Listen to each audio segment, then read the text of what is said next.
Assalamualaikum warahmatullahi wabarakatuh. Halo semuanya, perkenalkan nama saya Sabia Putri Anjani dengan nomor pokok mahasiswa 212151013 dari kelas 2021A, jurusan Pendidikan Matematika Fakultas Keguruan dan Ilmu Pendidikan Universitas Siliwangi. Video ini dibuat untuk memenuhi nilai ujian akhir semester mata kuliah filsafat dan sejarah matematika yang diampu oleh Bapak Didi Nur Jamil, Dr. Andes Magister Pendidikan. Di sini saya akan mempresentasikan artikel pemecahan masalah matematis dan gaya belajar. Langsung saja kita ke yang pertama, pengertian masalah. Menurut Schoenfeld 1985, definisi masalah selalu relatif bagi setiap individu. Kategori pertanyaan menjadi masalah atau pertanyaan hanyalah pertanyaan biasa ditentukan oleh ada atau tidaknya tantangan serta belum diketahuinya prosedur rutin pada pertanyaan tersebut. Kemudian ada pengertian masalah menurut Kartini Kartono. Masalah merupakan kondisi atau situasi yang memiliki karakteristik yang belum mapan atau belum diketahui untuk diselesaikan atau diketahui secara pasti. Menurut Irman Syah Effendi, masalah adalah salah satu bentuk pelajaran ketika Anda sadar, sebagai kesadaran jiwa, Anda dapat melihat dengan mudah berbagai kelemahan dan masalah dalam kehidupan Anda. Berdasarkan ahli pendidikan matematika menyatakan bahwa masalah merupakan pertanyaan yang harus dijawab atau direspon. Namun, tidak setiap pertanyaan otomatis merupakan suatu masalah. Suatu pertanyaan disebut masalah tergantung kepada pengetahuan yang dimiliki penjawab. Dapat terjadi bahwa bagi seseorang pertanyaan itu dapat dijawab dengan menggunakan prosedur rutin, tetapi bagi orang lain untuk menjawab pertanyaan tersebut memerlukan pengorganisasian pengetahuan yang telah dimiliki secara tidak rutin. Jadi, suatu pertanyaan dapat menjadi masalah bagi seseorang, tetapi bisa hanya menjadi pertanyaan bagi orang lain. Selanjutnya, pengertian pemecahan masalah. Pemecahan masalah merupakan perbuatan yang sederhana, akan tetapi lebih kompleks daripada yang diduga. Itu yang dikemukakan oleh Nasution. Selanjutnya, menurut Krulik dan Rudnick, tahun 1928, bahwa problem solving is a process. It is the means by which an individual use previous or current knowledge, skills, and understanding to satisfy the demands of an unfamiliar situation. Maksudnya, pernyataan tersebut bahwa pemecahan masalah yaitu suatu usaha individu menggunakan pengetahuan, keterampilan, dan pemahamannya untuk menemukan solusi dari suatu masalah. Kemudian pemecahan masalah menurut Muna tahun 2014 adalah suatu pemikiran yang terarah untuk menemukan jalan keluar dari suatu masalah yang spesifik. Pemecahan masalah merupakan bagian integral dari pembelajaran matematika, dan pemecahan masalah tidak harus menjadi bagian yang terpisahkan dari program matematika. Pemecahan masalah dipandang sebagai suatu keterampilan tingkat tinggi, juga sebagai jantung dari matematika. Pengertian matematika. Menurut James, tahun 1976, matematika adalah pola pikir terorganisir bukti logis. Matematika adalah bahasa yang menggunakan istilah yang didefinisikan dengan cermat, jelas, dan akurat, representasi dari simbol dan padat, lebih bahasa simbol dari sebuah ide daripada kedengarannya. Menurut Ismail, matematika merupakan ilmu yang membahas angka-angka dan perhitungannya, membahas masalah-masalah numerik, mengenai kuantitas dan besaran, mempelajari hubungan pola, bentuk, dan struktur, sarana berpikir, kumpulan sistem, struktur, dan alat. Sedangkan menurut Wahyudi dan Kriswandani, matematika adalah ilmu pengetahuan yang mempelajari konsep-konsep abstrak yang disusun dengan menggunakan simbol dan merupakan bahasa yang eksak, cermat, dan terbebas dari emosi. Berdasarkan uraian tersebut, matematika merupakan kegiatan manusia yang mengkaji berbagai benda abstrak yang berkaitan dengan angka-angka yang digunakan untuk memecahkan masalah dalam kehidupan sehari-hari dan juga digunakan sebagai pengembang ilmu pengetahuan dan teknologi. Selanjutnya ada pengertian pemecahan masalah matematika. Pemecahan masalah matematika menurut Lestari adalah suatu tindakan untuk menyelesaikan masalah yang menggunakan kekuatan dan manfaat matematika dalam menyelesaikan masalah, yang juga merupakan metode penemuan solusi melalui tahap-tahap penyelesaian masalah matematika. Sedangkan menurut John dan Rising dalam Materu 2008 mengemukakan bahwa pemecahan masalah matematika merupakan suatu proses mental yang kompleks yang memerlukan visualisasi, imajinasi, manipulasi, analisis, abstraksi, dan penyatuan ide. Sedangkan pemecahan masalah matematika menurut Pradana yaitu sebagai suatu proses untuk mengatasi masalah matematika yang jawaban dan langkah pemecahannya belum tampak jelas. Nah, berdasarkan definisi tersebut dapat dikatakan bahwa pemecahan masalah matematika merupakan situasi baru yang dihadapi seseorang atau kelompok yang memerlukan suatu penyelesaian dan tidak dapat segera ditemukan penyelesaiannya dengan prosedur rutin.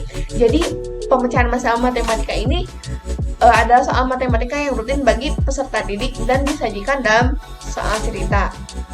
Selanjutnya ada langkah-langkah pemecahan masalah. Nah, langkah-langkah pemecahan masalah ini dibagi menjadi 4. Yang pertama, memahami masalah.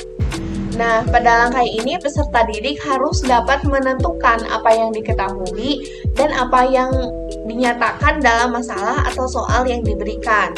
Yang kedua, merencanakan pemecahan. Setelah memahami masalah atau soal yang diberikan, langkah selanjutnya adalah menyusun rencana pemecahan dengan mempertimbangkan berbagai hal, misalnya diagram, tabel, gambar, atau data yang lainnya. Dan yang ketiga, melakukan rencana pemecahan.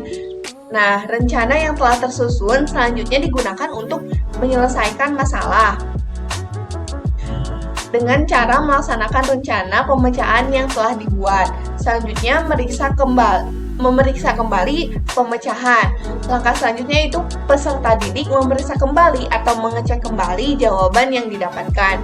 Selanjutnya, karakteristik pemecahan masalah matematis. Yang pertama, strategi yang tepat diperlukan dalam memecahkan masalah. Kemudian yang kedua, memiliki pengetahuan penting dalam menghasilkan solusi yang salah. Kemudian yang ketiga, tingkat keterampilan dalam pemecahan masalah yang benar-benar mempengaruhi akurasi dan kesesuaian yang diperoleh dalam melakukan pemecahan masalah.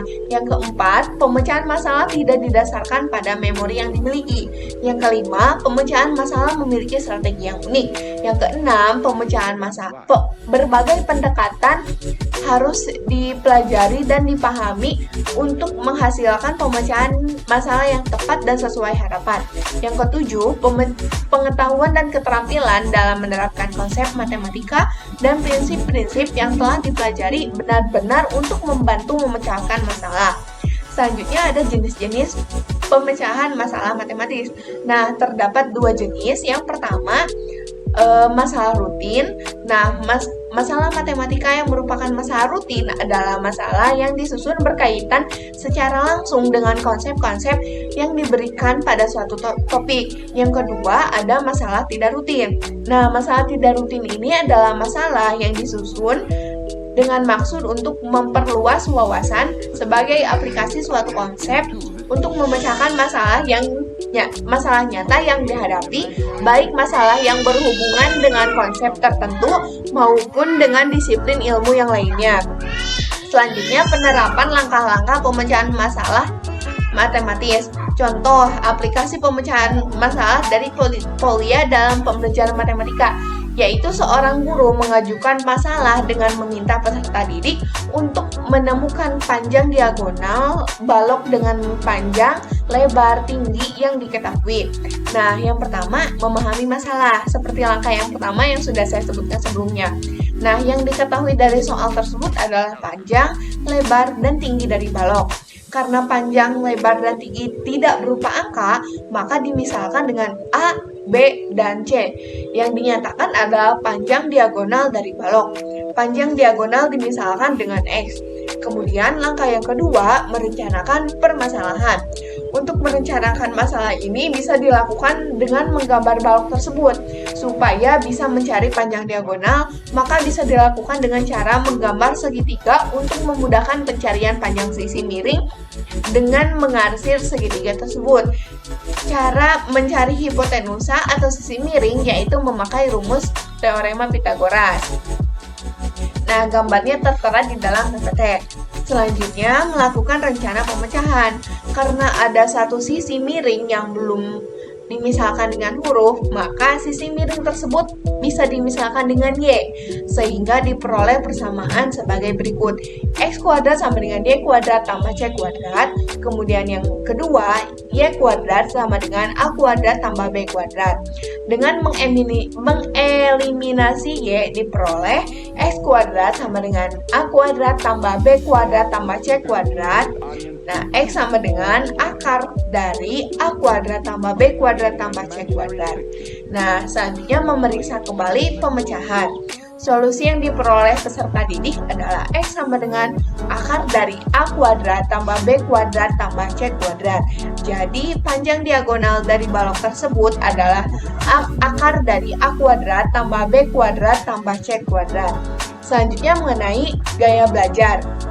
Pengertian gaya belajar. Nah, ada pengertian belajar terlebih dahulu. Belajar adalah suatu aktivitas yang dilakukan seseorang dengan sengaja dalam keadaan sadar untuk memperoleh suatu konsep, pemahaman, atau pengetahuan baru sehingga memungkinkan seseorang terjadinya perubahan perilaku yang relatif tetap baik dalam berpikir, merasa, maupun dalam bertindak. Hal tersebut dikemukakan oleh Susanto.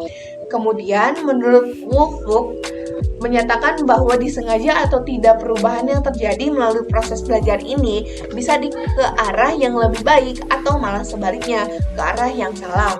Kualitas belajar seseorang ditentukan oleh pengalaman-pengalaman yang diperoleh saat berinteraksi dengan lingkungan sekitarnya. Sedangkan menurut W.S. Winkel, belajar merupakan suatu aktivitas mental yang berlangsung dalam interaksi aktif antara seseorang dengan lingkungan dan menghasilkan perubahan-perubahan dalam pengetahuan, pemahaman, keterampilan, dan sikap yang bersifat relatif konstan dan berbekas. Nah, berdasarkan pendapat para ahli tersebut, dapat disimpulkan bahwa belajar merupakan suatu proses perubahan yang terjadi akibat adanya pengalaman dari interaksi antara pengetahuan sebelumnya, pengetahuan baru, dan lingkungan, serta latihan yang dilakukan secara terus-menerus sehingga dapat mendayagunakan setiap potensi yang dimiliki oleh individu. Seseorang yang telah melakukan aktivitas belajar, maka di akhir aktivitasnya akan mengalami suatu perubahan yang mengarahkan dirinya pada hal yang positif, sehingga dapat disimpulkan bahwa hakikat belajar merupakan suatu perubahan.